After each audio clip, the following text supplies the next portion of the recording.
And we're back for the last segment of Nye County, and I was watching that liberal union boss running his mouth, blathering out vomit and all kinds of other stupidity. And all I have to say is this: it's not fair. It's not fair that it's not fair to these hardworking people. Well, then those hardworking people should find jobs elsewhere and get paid less. They don't need a raise. Secondly, $2 million in the budget. There's $2 million. You bet there is. And a union boss or any type of parasite like that union boss there with the cropped hair would be in there trying to take your money and distribute it again to the people that are in the union. Oh, they're really happy for now. But this has got to end. This has to end. And by doing nothing, sitting at home and saying, gee, those guys are...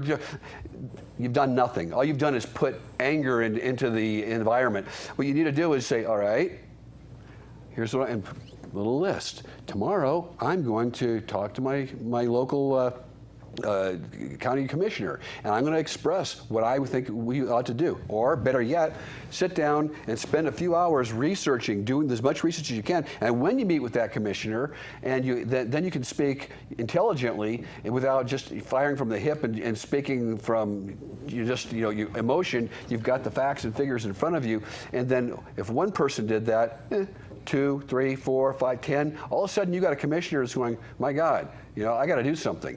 And they are, the commissioners, I know most of them very well. They will listen to reason. And part of the reason that some of this waste is done is because no one's ever brought it to their attention, or they may have been brought to their attention, but it's more expedient just to, okay, we'll just give Sharon Worley some more money to spend unnecessarily, because the pressure from her and the cop unions, because they want their money too.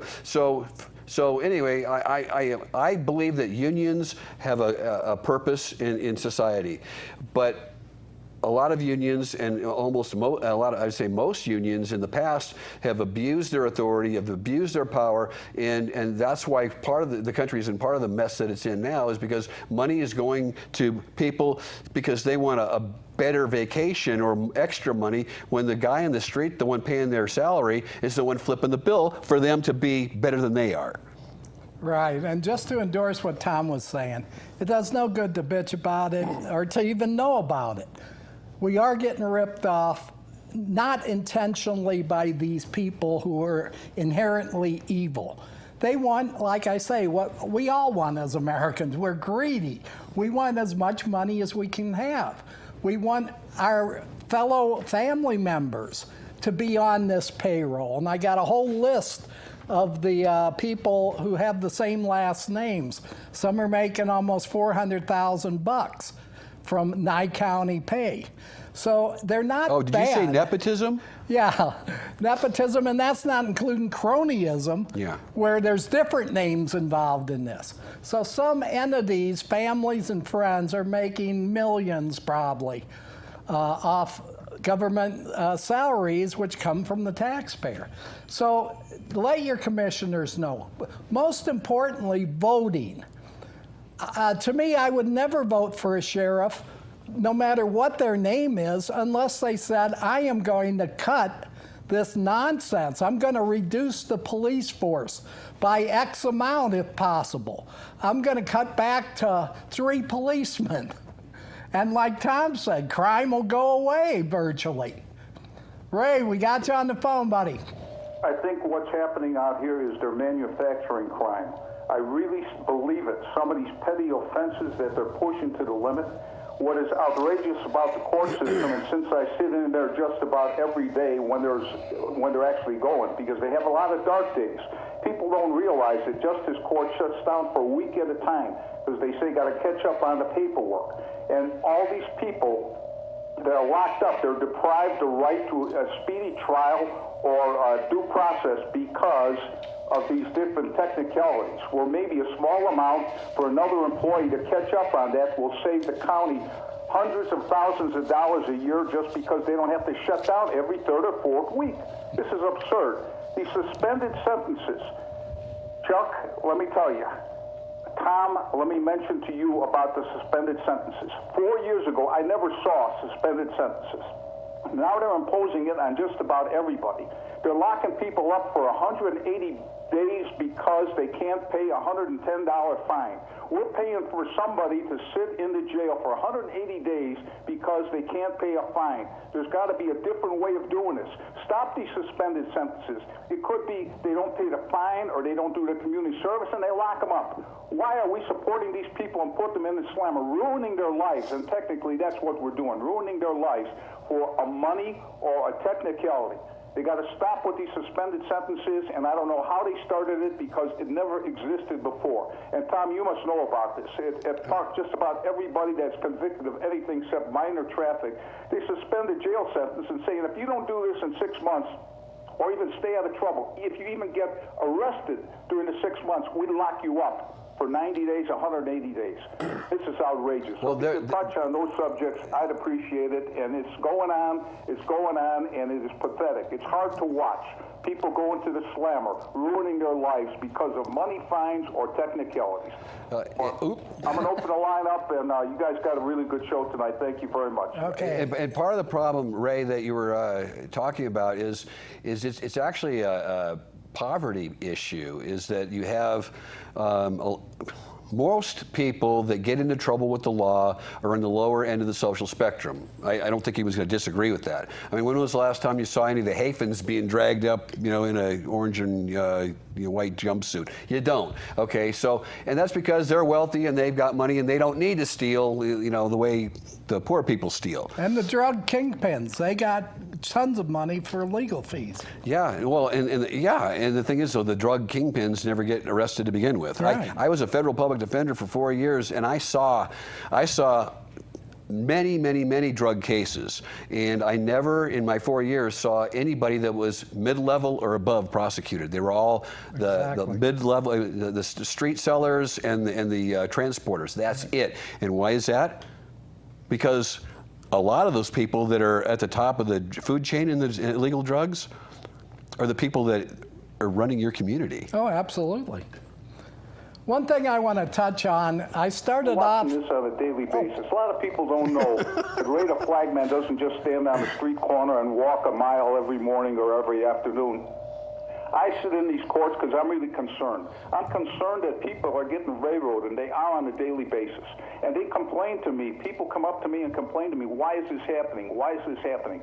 I said, you got an out-of-control sheriff's department here with motorcycle cops ticketing like crazy. What happened during Jim Butler days in May is ridiculous. Jim March put a article in the paper that Chuck told me about, where they were ticketing everybody and they may have to cancel Jim Butler Day parades because the sheriff decides I'm going to send motorcycle cops out, ticket all these tourists, and we're going to make all this money and screw the people around. And is this good for Nye County or the community? No, it's not. So I'm going to open this line up because I know how hard it is to get through. But you guys got a good show, and keep the faith. Talk to you later. Okay, thanks, Ray. No more calls, Noah. No, I can't imagine our sheriff doing a bonehead thing like that. The one thing I want to re-emphasize, I talked about all this money, $34 million, 31.5 going to salaries. I started the show about 65,000 for veterans. Now there are 6,710 veterans approximately as of 2015. They can compose 15% of the community. 65,000 to get them something out of 34 million, with 31.5 going to salaries. These are millions.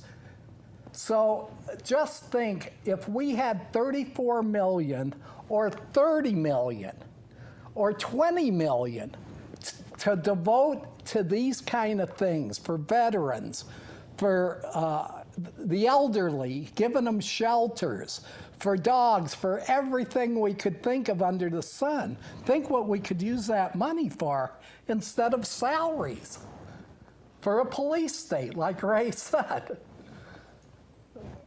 Oh, I agree. We were talking at the break. Chuck and I were saying that we were thinking about, or we toy with in our heads every now and again about running for public office. And I don't want the DA's job. You know, people say, why don't you run for DA? I don't want it for a number of reasons, but I would consider a commissioner's position. So, but I won't. I tried politics once before. I ran for the school district and came in 3rd place. But and I said I was never going to run for anything again because it was kind of a disheartening thing. And I didn't try that hard. I just put my name in and really didn't. But that said, is that. But I said to myself, I will never run for any office in my lifetime unless somebody comes up to me and asks me to. If they ask me to run, I'll run. So anybody out there, if you would like me to run for, you may not know me. If you do know me, you know what I'm like. But I'd be happy to run for county commission, and making this announcement here tonight, here on this show, in front of all of Pahrump. Will you cut the budget? Yes. Will you run? Okay, it has to be more than one person. Okay, Oh, I have to be cajoled to it. But seriously, if I were in that position, I would do everything in my power to cut the budget, and not just cut the budget, but the money that's already there would be used the next year, not spent at the last minute like what they do because they're afraid they're not going to get any more money. And that's a fool's paradise, because that's like the guy who drinks the whole canteen of water now before he goes out in the sun because he's afraid that he might not get any more water. Right. And what's wrong with taxing us and fining us less? In other words, we don't have to spend money. We can give it to someone else. We got to go. Thanks for watching. We got 1 minute. Just keep going. Come on. No, Noah just chewed me out. He said, we got to go. All right. It's all Noah's fault. All right. And well, come back next next month. Yeah, next month, 3rd Tuesday of next month, and hopefully we'll have everything taken care of. We got to go. Bye.